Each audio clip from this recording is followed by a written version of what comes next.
Selamat pagi, jumpa lagi dengan kita. Di sini ada Bung Dika.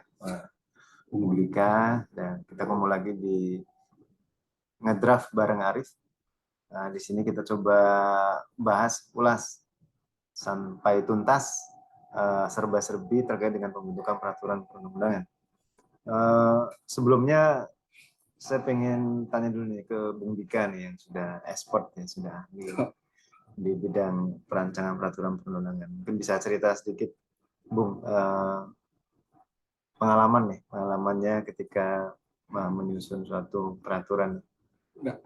Ntar ya klarifikasi dulu nih kalau expert. Expert ini malah Bung Arif yang lebih expert nih.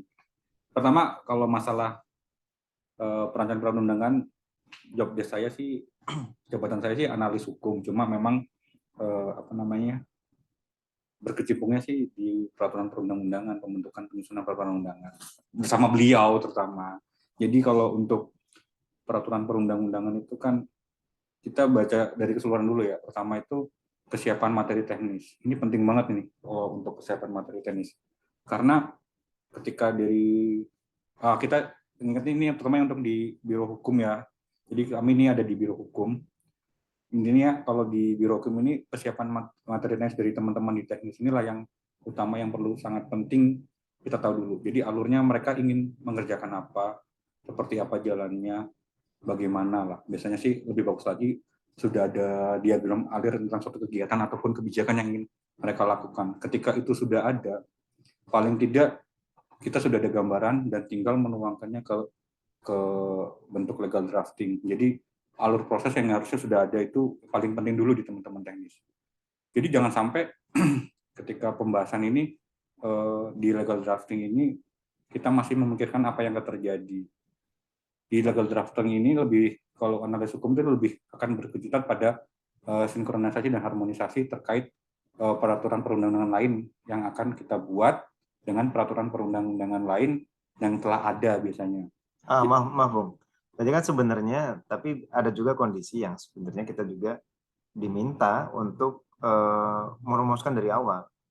Belum ada sama sekali arahan, belum ada sama sekali gambaran akan buat apa, tapi kita hanya diberikan mungkin judul.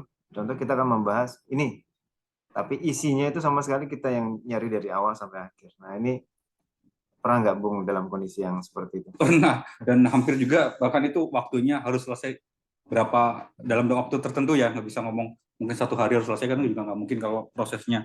Tapi kalau untuk drafternya mungkin bisa jadi, tapi ya itu tadi, ketika kita merumuskan satu hal yang baru, kita hanya dapat judul, yang perlu kita lakukan pertama kajian sih. Kajian ini penting nih, kajian terkait misalnya kalau memang belum ada aturan yang terbaku, minimal minimal tuh kita sudah ada sedikit gambaran untuk kebijakan. Jadi unit teknis nih, nggak mungkin lah Biro Hukum bisa mengetahui secara rinci apa yang mau dilakukan teman-teman di teknis, tapi kita yang ngatur seolah-olah kita yang ngebuat kebijakan yang harus dilaksanakan oleh teknis. Padahal teman teknis sendiri yang benar-benar harus paham saya pengen ngatur apa gitu loh. Walaupun kita cuma dikasih judul dari pimpinan, ya tetap aja kita harus koordinasi sama teman-teman teknis.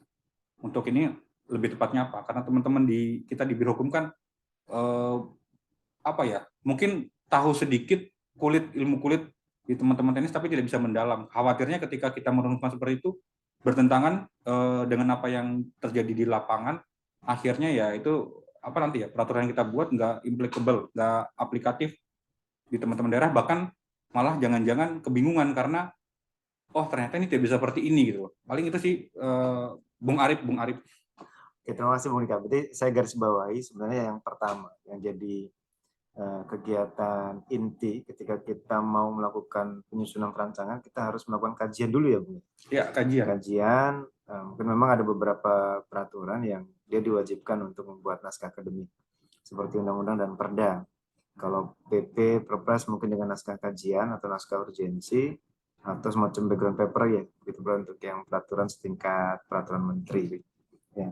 Baik, mungkin itu kita garis bawahi. Jadi sebelum kita masuk bagaimana cara menyusun peraturan perundang-undangan, pertama kita harus melakukan analisis atau kajian terhadap produk hukum yang akan kita buat.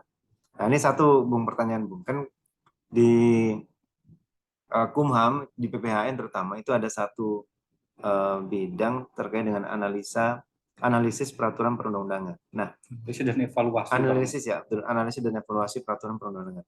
Ini tentunya kan bisa dilakukan di akhir ketika peraturan itu dibuat atau ketika peraturan itu akan dibuat ya, Bung ya? Atau seperti apa? Mungkin Ya. Bung Dika bisa menjelaskan. Analisis evaluasi sebenarnya bisa dilakukan.